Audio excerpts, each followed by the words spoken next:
Like many other boys his age, 11-year-old Abdurrahman wanted to be a professional soccer player when he grew up. But like so many others in his homeland of Syria, the violence shattered his dream. كان في طيران حربي وأنا رحت ضربت قذيفة جنب دارنا رحت أشوف إيش فيه ضربت قذيفة تاني. He doesn't say much beyond that, at times simply nodding or smiling sweetly in response, or seemingly lost in his memories. Tears Omar can't control fall silently. The thoughts of what his baby brother endured are too much for the 21-year-old.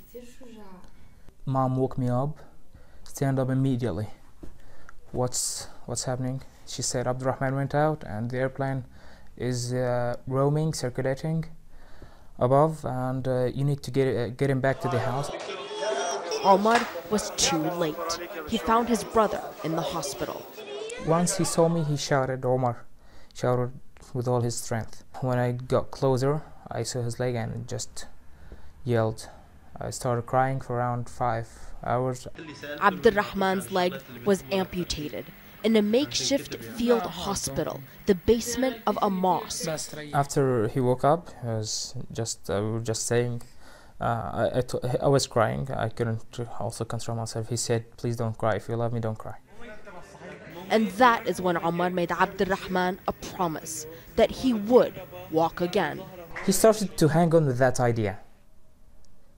So I'm going out, and he kept saying to me, when are we leaving? Yeah, because once every time the fighting jet comes, he says, when are we leaving? We should leave.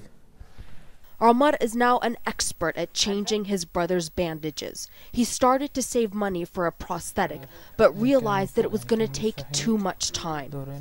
He began asking around, and a group of visiting Egyptian doctors told him about the Global Medical Relief Fund, a small U.S. NGO dedicated to helping children badly injured in disaster and war zones. Its founder, Alyssa Montanti, was quick to respond. But first, the brothers had to get to Turkey. A car drove them as close to the border as it could. The driver's last words, "You're on your own now." Omar's arms were aching as he carried his brother and their 3 bags across the muddy field. The brothers eventually made their way to Ankara in Turkey. But the boys don't have passports. Their visas to the U.S. were denied, and now they are waiting to see if the State Department will grant them humanitarian parole. For Omar, watching his brother suffering is agonizing. He had nightmares and sometimes daydreams, bad daydreams. The most important thing that he's learning at this time, I think it's to be aware of everything. I mean, to grow up his mind. I mean, he's not a child anymore. Arwa Damon, CNN, Ankara.